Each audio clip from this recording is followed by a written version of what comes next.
Good evening, everybody. It is December 9th, 2013. I am Daniel Miles, and this is Digital Zen, Musings of the Inquisitive. So today, before I get into my topic, which is emotions and how we deal with them as humans, I just want to give you kind of a state of the Daniel address. I'll call it. Most importantly, and that's what's been on my mind the most, is I've been enthralled at how at what's come about of this channel.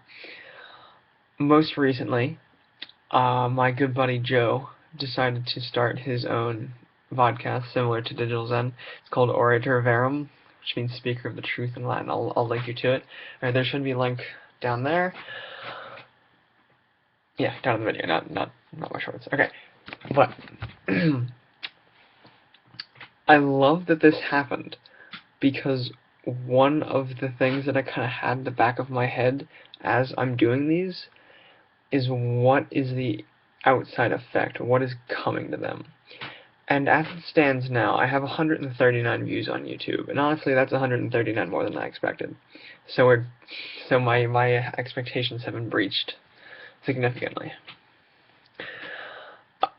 And actually, to stay on the concept of Joe, he was the Joseph that I mentioned in the last video.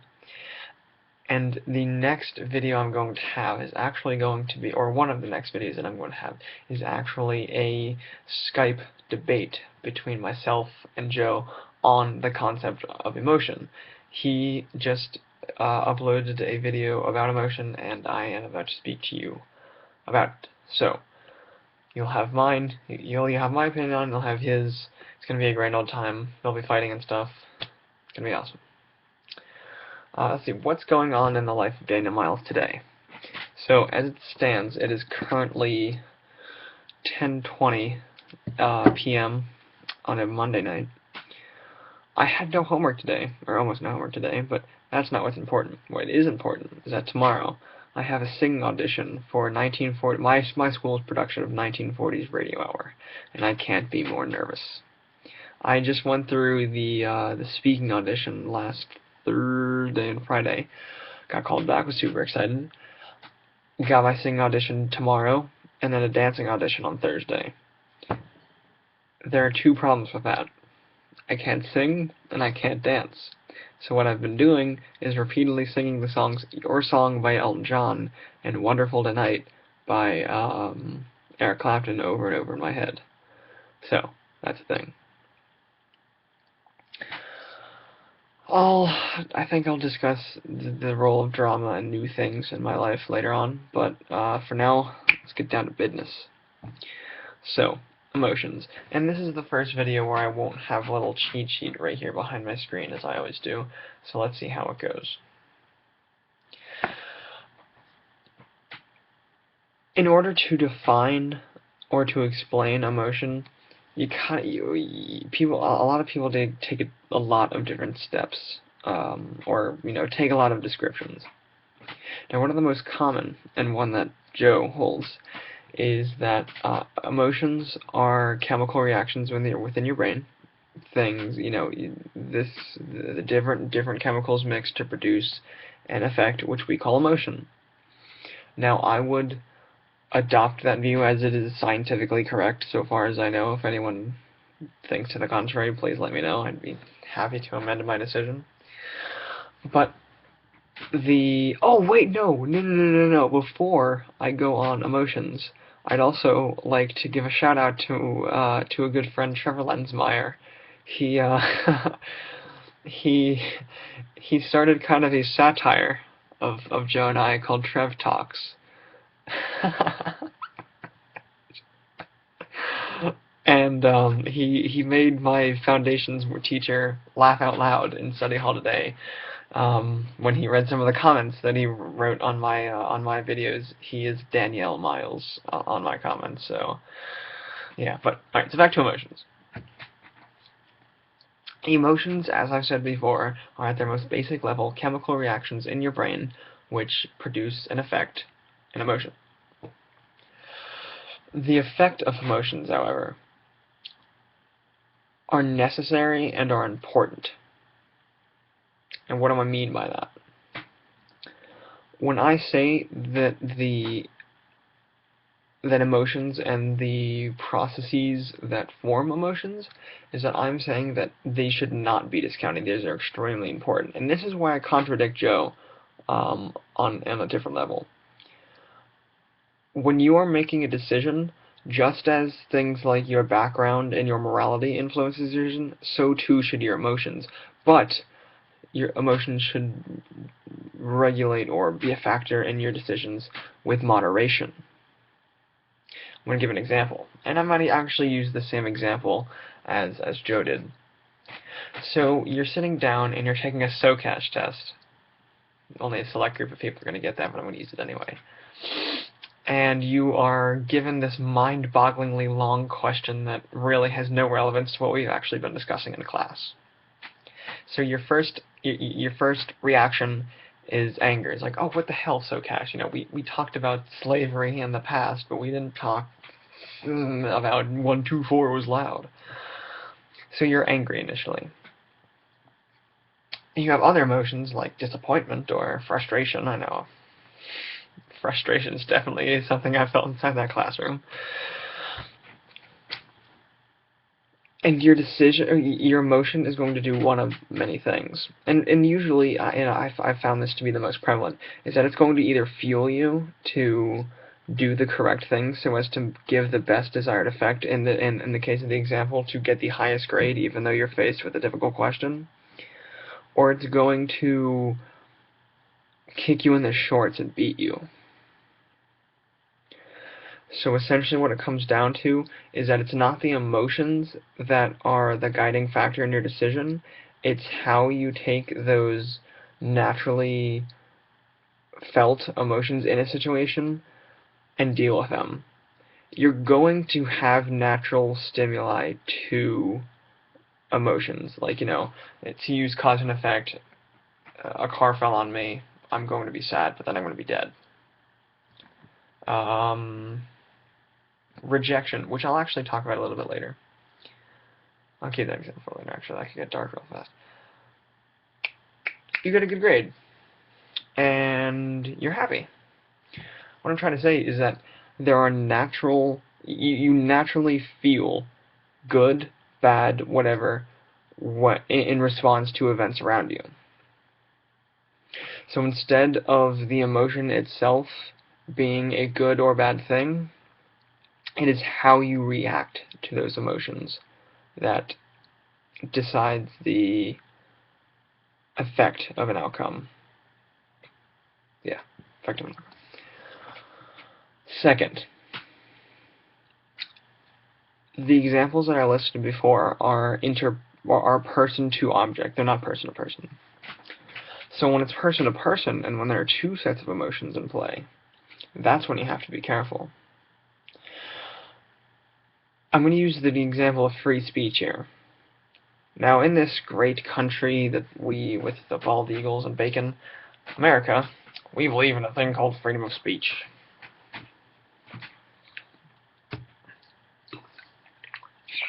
Now, people think very highly of freedom of speech when they're saying, yeah, you know, we're entitled to say what we believe, and all that fun patriotic things.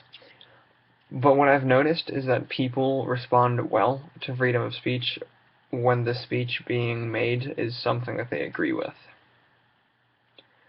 So something they agree with is going to react in positive emotions within themselves. But when someone speaks against what they have to say,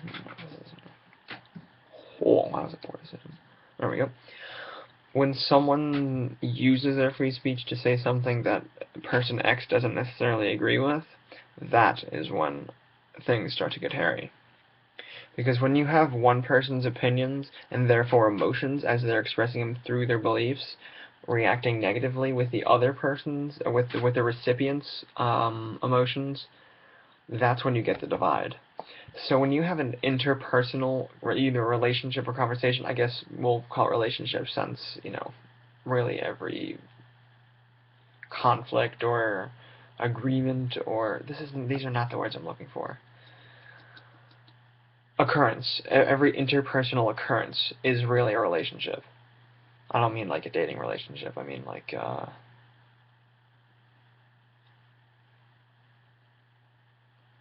forget that. Yeah, it's an occurrence between two people, and it's known as a relationship. When you have emotions floating around is when you have to act carefully. Yes, emotions are natural reaction to stimuli as they are expressed by chemicals in your brain, but when they're actually applied into your life is when things have to get careful. Emotions, in my opinion, are the most important thing you have. Emotions, to kind of go on a tangent, and I think this will explain my case a little bit better, is that emotions are critical, are crucial to one being able to express one's opinion. When I come on here and I talk to this nice blank computer screen that I can see all of my faults going on, when I'm doing this, I speak with a, I've noticed with a kind of a aloofness almost. And there are times like this where I get my voice gets really loud and I spread my shoulders out and I feel like a big man and I get really confident. But emotions are critical in being able to express one's point or argument, whatever it may be. Emotions, too, can also result from negative stimuli. You have positive stimuli, like me staring at this screen talking, or you have negative stimuli, like, you just got hit by a car. But the point is that emotions, in turn, cause emotions, both in yourself and in the other person. So when you are going out touting your own emotions, you should do so carefully, not to not offend anyone, because honestly, if you're offending someone, you're standing up for what you believe in. But I think, and it's definitely necessary to look at the context of which you're in, but touting emotions carelessly can lead you down a lot of bad paths really quickly. Now, don't get me wrong, I'm all for, standing up who you are and not letting the man get you down, but there are situations where you can do that. You can tout your personality or your belief or your argument respectfully and in a respectful setting. So, for instance, if I disagree with a certain political doctrine, I'm not going to go just bad-mouthing it like, totally unwarranted and, undefendable. I'm going to present it in a logical step, or a logical if-then step scenario, but I'm going to do so with the necessary amount of emotion and empathy. And really, it's not what you have to say. Usually, it's how you say it. And you're usually going to convince a lot more people by how you say something than what you're actually saying. And I think a great example of this is to look at the presidential elections. Honestly, there's so little information actually being shared in a presidential election. It's so buried under rhetoric and America is the fantastic country that it is today because I was the president. I went from Obama to Nixon halfway, so I don't know. But people are swayed by these elections, and people respond either positive or negatively to these speeches at the elections because they're listening to how a candidate is speaking, not necessarily what they're talking about. Obviously sometimes they're going to be like, well, that was a total misrepresentation of the facts. We're not going to let that slide. And, people will obviously listen to the content of what they're saying. But usually, and in more social settings, it's definitely more of how one thing is said rather than what the actual thing is. So the emotions, then, as I've talked about, they're necessary for being able to communicate one's thoughts to another or oneself. So emotions, then, are the most powerful means of communicating. Or not means, but traits of communication. Which leads me to... This has been really scattered. I'm kind of going this in my head, and without this little cheat sheet that I have usually back there, it's getting scattered. But I'm gonna run with this, see how I'm doing. So next step then is I had the word in my head, now I can't think of it. Ah, yes. Logic versus emotion. Now I wrote something down.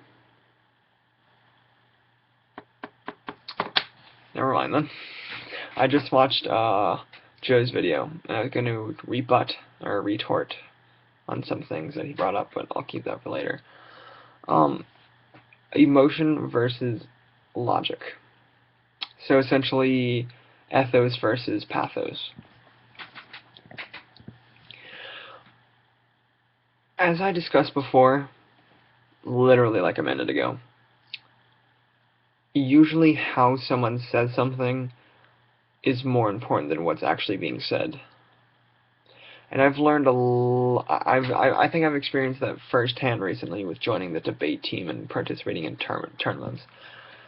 A lot of the criteria that we're being judged on, and that we eventually get back in the form of a ticket, is how we enunciated our claims, how we defended them in crossfires, how our body stance was, and how we were able to defend and attack different points of the arguments.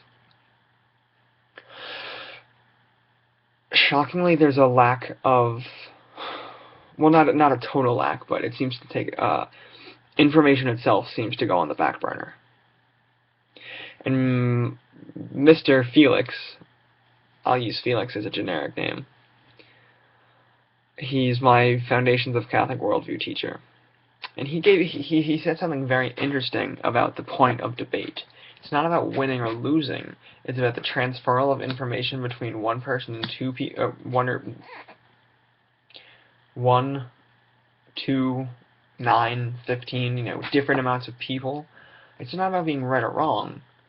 It's about a transfer of information, and being able to do so with coherence and with eloquence, and with, in our case, with emotion, is extremely important, and sometimes logic takes the back burner on that.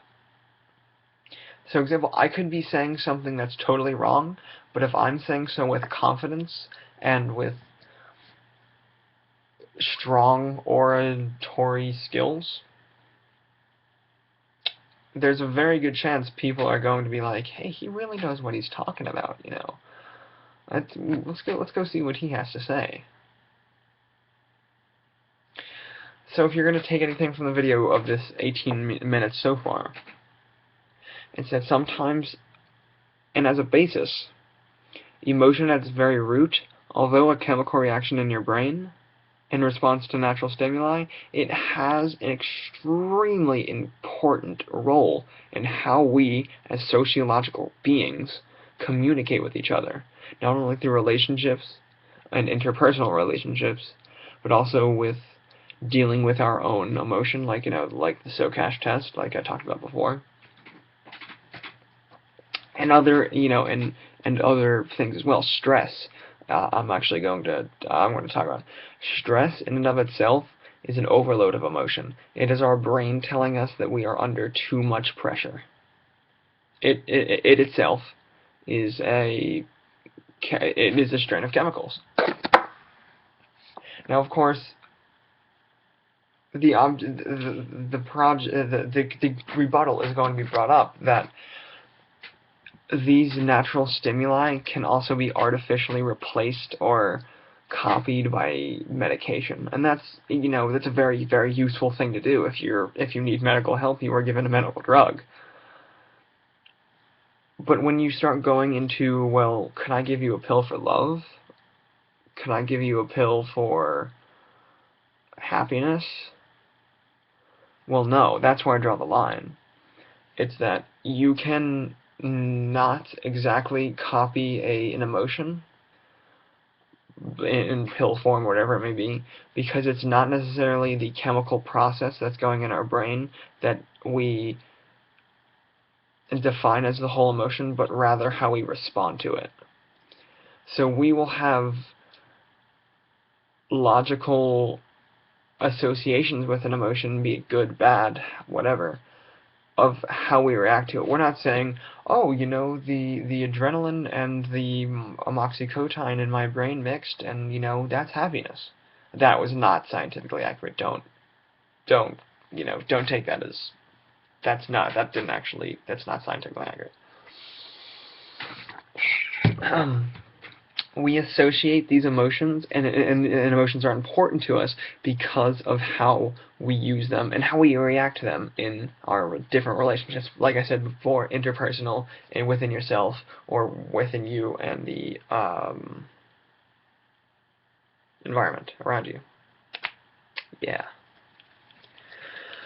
So I'd like to take one emotion in particular, and I think it's one that we all, as people, unfortunately, experience. It, in and of itself, is not an emotion, but I'm going to use it as an example as it accompanies many emotions. And that, my good friends, is the topic of rejection.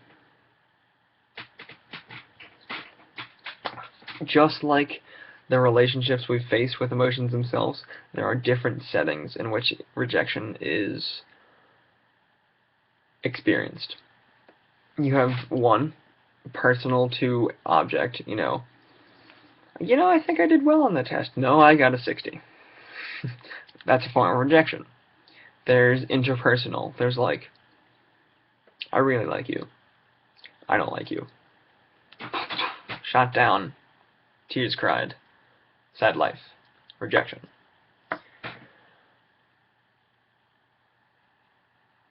And yeah, I'm not going to go into number 3 because that would be way too hard for me to explain. I'm pretty sure I'd have to pull up some data. But if you take rejection, you hold it, you put it in an observation room, cube, and you dissect it, it's not exactly the rejection in and of itself that you are loathing or that you are reacting to. It's the emotions that which rejection brings on. And this goes back to what I was saying before about how emotion is one of the most important means of communicating what you have to say. For example, when to use just another side example, when I say things that I need to get across, I do them with very high energy, with a loud voice, and with me moving my hands a lot, just like that. So if I'm going to observe rejection as if it was this one solid concept, it's not in and of itself that I'm reacting to, it's the emotions that come with it. In this case, emotions that come with rejection are usually sadness, a loss of, hopelessness, things like that. And experiencing that is how we grow emotionally. We grow in our emotions by almost testing in the real world. Experiences, then, brought upon by emotions are the most important means of growing socially, physically, mentally, spiritually, intellectually, philosophically, however you care. But the point is that these experiences are brought on by emotions, in this case, rejection. So, if we were to sum up what would happen, is that emotions are the most important, or one of the most important means of communicating what you have to say. It's that they bring on experiences which in then turn promote growth in whatever ways, spiritually, mentally, philosophically, etc. And that emotions, while at root a chemical process, they are what make us react and learn. So, with that, I will leave you once again at December 9th, 2013. I am Daniel Miles, and this was just another installment of Digital Zen, Musings of the Inquisitive. Good night.